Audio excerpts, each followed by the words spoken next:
Autoradio CHU, l'émission sur l'actualité automobile, les essais réalisés par nos spécialistes, les reportages sur les salons. Bonjour, bienvenue sur Autoradio CHU, votre émission sur l'auto. Aujourd'hui, j'ai le plaisir d'avoir avec moi un journaliste automobile, Patrick Renzi, de LMA News. Merci Patrick d'être avec nous, bonjour et merci d'être avec nous. C'est un plaisir. Voilà, et donc tu vas beaucoup parler parce que on va parler d'une voiture, l'Opel Astra, donc tu as plus roulé que moi, donc voilà, un peu plus de 3000 km avec. Donc aujourd'hui, Opel, dans l'ordre, Suzuki Baleno, oui. Nouvelle voiture très intéressante, et l'Opel Astra 1,6 litre DTCI. 110 chevaux. Allez, à tout de suite. Bon, nous voilà partis, Patrick, maintenant pour attaquer sur la nouvelle Suzuki Baleno, que l'on a eu le plaisir d'essayer tous les deux à 2 journées différentes encore. Donc, c'est un gros projet, un gros espoir, je pense, pour Suzuki, cette petite voiture, qui a une petite innovation technique. C'est, on va dire, une hybridation pas chère. Ce que j'appelle une hybridation marketing. Non, parce que moi j'ai fait 1 litre de moins avec la voiture. Oui, non, mais c'est évident. Mais je veux dire, ça apporte un plus, c'est un nom déguisé. Alors, ils ont mis un peu de temps pour avoir l'homologation hybride parce que c'était pas évident. Ils ont bousculé les choses un petit peu parce que on va faire un petit peu de technique là pour nos amis auditrices, auditeurs. Ils sont partis de la micro-hybridation, en fait, ce qu'on appelle les micro-hybrides, c'est-à-dire le stop and start, avec un alternateur réversible. Cet alternateur permet de redémarrer les voitures très rapidement et surtout sans bruit. Voilà. Et eux, ils ont eu l'idée. Alors, il paraît que ça s'est fait chez Volvo il y a très longtemps, mais c'était assez compliqué. C'était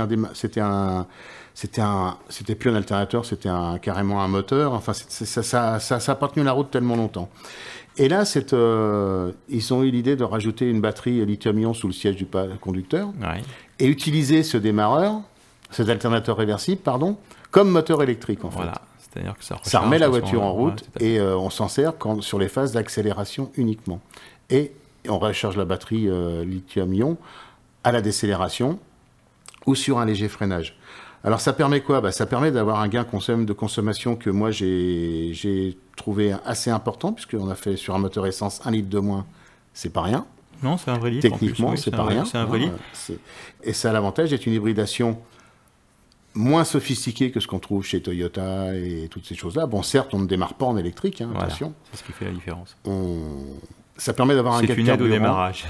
C'est une aide au démarrage et à l'accélération, tout simplement. Non, mais il faut appeler les choses par nom. Et donc, je pense que comme ils ont un peu bousculé le monde de l'hybride avec ça, l'homologation a été assez longue à obtenir. Alors, ils viennent de l'avoir, là. L'efficacité est quand même assez importante. Et donc, on en a parlé vaguement dans une autre émission tous les deux. Ça va fleurir, ça.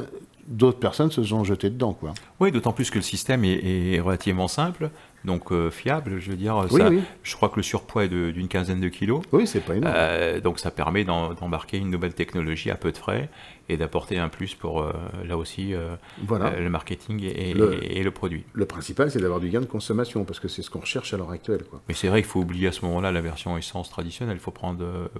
vu le tarif de la voiture, moi, je conseille aux gens de prendre ça directement. Oui, tout à fait. Tant qu'à faire, autant...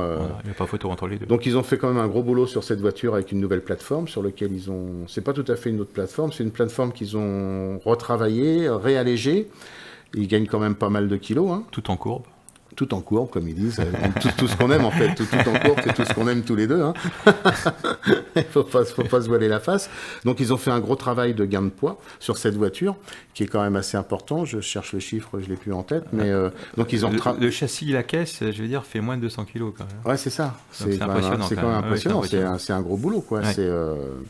C'est quand même assez intéressant. Bon, on mettra sur le site la petite vidéo qui explique l'ancienne et la nouvelle. On voit que ça se ressemble énormément, mais que c'est énormément allégé. Bon, ils font comme tous les autres constructeurs. Ils utilisent des matériaux légers, ils utilisent des aciers à haute résistance mécanique. Donc tout ça, ça permet d'affiner les choses et de gagner énormément de poids. C'est une nouvelle plateforme qu'on va retrouver sur la Swift et sur les nouveaux modèles. D'ailleurs, ils ont une gamme de nouveaux modèles qui vont être assez sympathiques quand même chez Suzuki. Il y a des petites bagnoles qui vont sortir vraiment à la bouille sympa. Voilà, je pense qu'ils vont faire un truc dans les 2 ou 3 ans qui arrivent. Ils vont surprendre agréablement, on va dire. Donc il gagne quand même 30 kilos sur le châssis d'une petite voiture comme ça, c'est pas mal. Hein. Et puis cette micro-hybridation que moi j'ai trouvée très très intéressante. Elle va être vite copiée, je pense. Oui, puis avec un coup de crayon qui est sympathique. Je veux bah dire, ouais, en plus, c'est une petite berline compacte qui est sympa. Ouais, ouais. Je veux dire, dessinée, voilà, joliment dessinée, on va dire. Alors après, bon voilà, c'est une voiture accès de gamme, sans prétention particulière, à un prix... défiant toute concurrence. Oui, alors bon, après on la met directement en concurrence en ce qui concerne avec la Sandero, par exemple. Ah bah ça c'est le problème. Hein.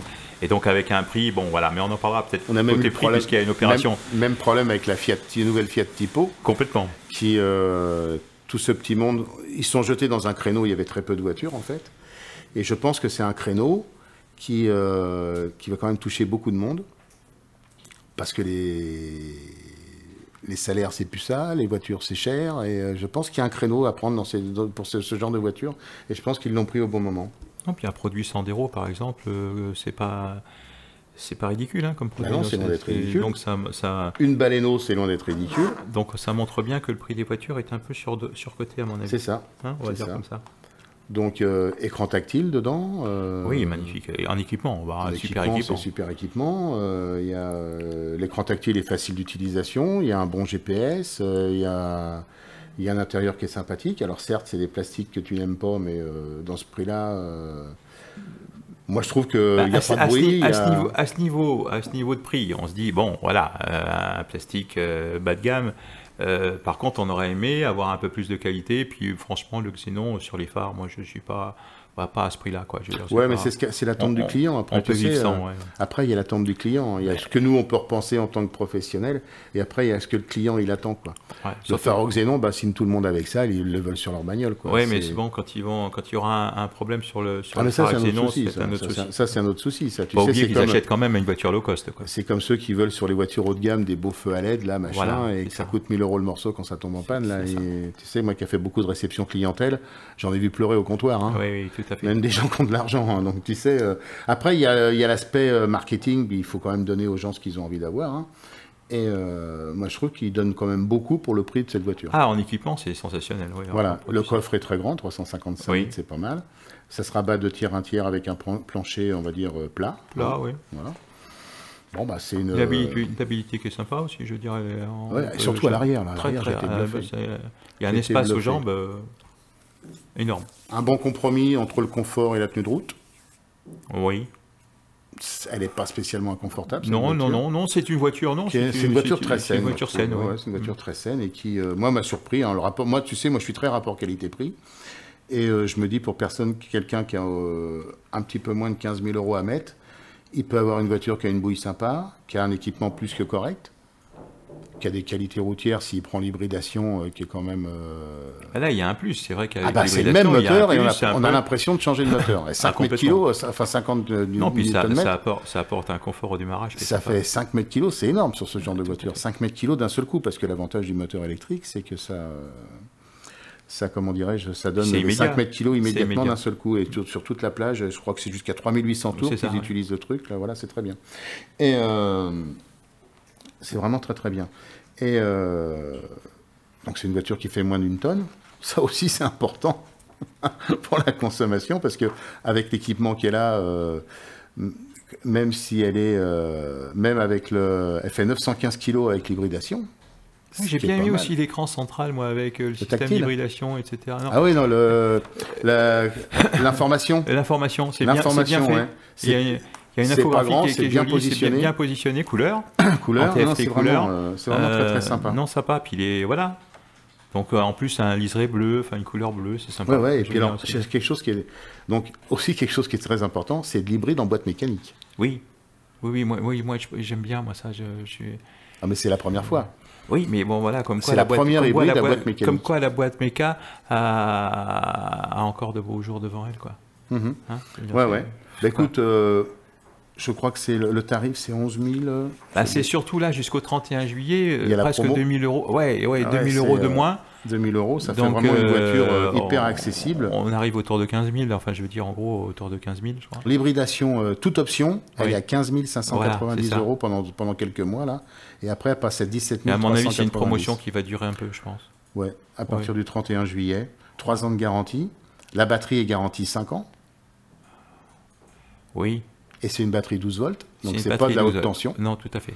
Et alors, il y a C'est une batterie ion. oui, c'est une batterie ion 12 volts. C'est ça. L'avantage, c'est que Parce que donc, le plomb, il y a la batterie au plomb pour toute l'utilisation de la voiture. Voilà. Et il y a le 12 volts, Qui est c'est une réservé- hybridation qui est 12 volts réservé à au lieu l'hybridation. Voilà, au lieu c'est de la ça. haute tension. Tout à fait. Et donc, sur l'hybride, il y a il y a 2 interventions qui sont obligatoires. C'est un contrôle de la courroie tous les 20 000 km Ah oui. et un changement systématique au bout de 40 000, ce qui se comprend. Hein. Non, mais c'est bien, je veux dire, Voilà. au niveau. Bah, ça fait une hybridation pas chère, parce que 17 000 euros une hybride boîte mécanique, hein, moi je trouve que c'est bien. Alors, on espère que Suzuki pourra livrer ses modèles, Bah oui, puisque pas comme les Swift où il y a quand même il y a de l'attente. 1200 voitures et commandes fermes qui ne sont pas livrées. D'accord. Bon, tu voulais on va conclure sur Suzuki. Mais on va conclure. Donc mon cher allez Pierre. faire un petit tour, voir cette voiture et surtout essayer cette hybridation que moi je trouve géniale.